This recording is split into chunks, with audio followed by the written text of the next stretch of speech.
Et nous avons le plaisir d'accueillir José Manuel Alvarez. Bonjour, vous êtes conseiller international de Pedro Sánchez, le président espagnol. Alors ça fait 6 jours que la Catalogne s'enflamme. Comment est-ce qu'on peut l'expliquer? Est-ce que c'est uniquement les condamnations à des peines de prison de dirigeants catalans qui a mis le feu aux poudres?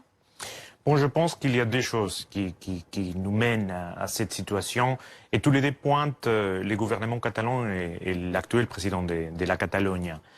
Un qui est déjà ancien, c'est que pour les indépendantistes catalans, il n'y a que des bons catalans, que les catalans qui sont en faveur de l'indépendance. Et ils ne sont pas en train de regarder à la majorité des Catalans qui souhaitent vivre en paix et en coexistence avec les autres Catalans. Et le deuxième point, c'est que les gouvernements catalans, sachant qu'il est minoritaire dans ses idées en faveur de l'indépendance, a décidé d'utiliser cette sentence non comme une opportunité pour passer la page et écrire un nouveau chapitre des dialogues et des coexistences, mais au contraire pour aller à l'affrontement avec la violence que vous venez de décrire. Ce sont des chiffres à des blessés. Et ça veut dire quoi, qu'il se laisse sciemment dépasser par sa base? Juste un instant, dans les blessés, il y a plus de 300 policiers qui sont blessés. Ça vous montre la violence de ceux qui se disent manifestants. Il y a des black blocs qui participent aux manifestations? Il y a des casseurs, il y a des black blocs, il y a des mineurs, ils sont en train d'employer des mineurs qui sont très très agressifs. Il y a même des gens qui viennent de différents pays de l'Europe, qui sont des professionnels de la casse. Tout ça est inacceptable pour les Catalans, bien évidemment. Mais vous dites que finalement le gouvernement catalan se laisse dépasser sciemment justement par sa base? Le gouvernement catalan, il est complètement dépassé. Il faut savoir que depuis déjà plusieurs années, les gouvernements catalans ne gouvernent plus. Hein, si vous regardez un peu, il n'y a pas de lois qui sont votées au Parlement, il n'y a pas de décrets, il n'y a pas de travaux publics. Cette idée d'indépendance qui est minoritaire, il l'a toujours été. Hein, l'idée d'indépendance. Mais quand même plus d'un demi-million de personnes dans les rues pour manifester quand même.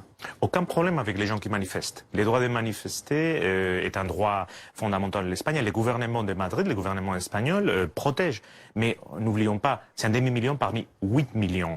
Et l'indépendantisme n'est pas nouveau dans notre vie politique. Depuis la fin de la dictature, il est là. Ils n'ont jamais eu une majorité. Hein. Et les changements ont été...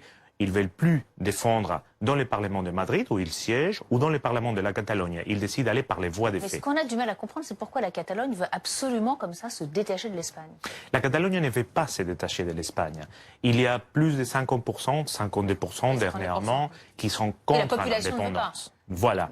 Ce qui est nouveau, c'est qu'il y a un groupe des leaders indépendantistes qui sont décidés, sachant qu'ils n'ont pas la majorité, probablement ils ne l'auront jamais, ils sont décidés d'aller à l'affrontement. Hein. Et ça a beaucoup à voir avec toute l'histoire de la corruption qu'il y a eu en Catalogne et dans les partis qui est actuellement au pouvoir et qui a décidé de regarder ailleurs, d'arrêter de gouverner et de lancer les gens dans son chimère, qui est cette idée d'indépendance. Il y a ces représentants politiques et il y a aussi, pardon, mais quand même cette population qui manifeste. Alors ce n'est pas nouveau, mais comment on sort de la crise finalement, cette crise qui dure? Je pense que pour cela, il y a 2 préalables. Un, le président de la Catalogne, qui est un président activiste. Hein, il y a 3 ou 4 jours, il était en train de couper une autoroute en Catalogne. Il faut qu'il décide s'il va être président ou activiste et il faut qu'il condamne très clairement la violence.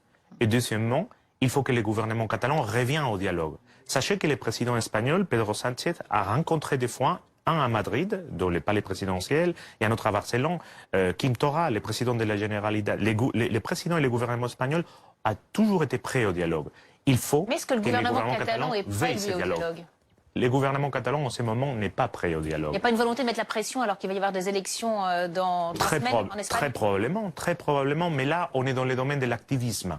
Et on ne pense qu'il y a une partie des Catalans, celle qui veut l'indépendance. Il faut que le président catalan passe de l'activisme à la politique et qu'il gouverne pour tous les Catalans, une fois pour toutes. Merci beaucoup, en tout cas, José Manuel Alvarez, d'être intervenu en direct dans le live BFM pour nous expliquer cette situation complexe en Catalogne.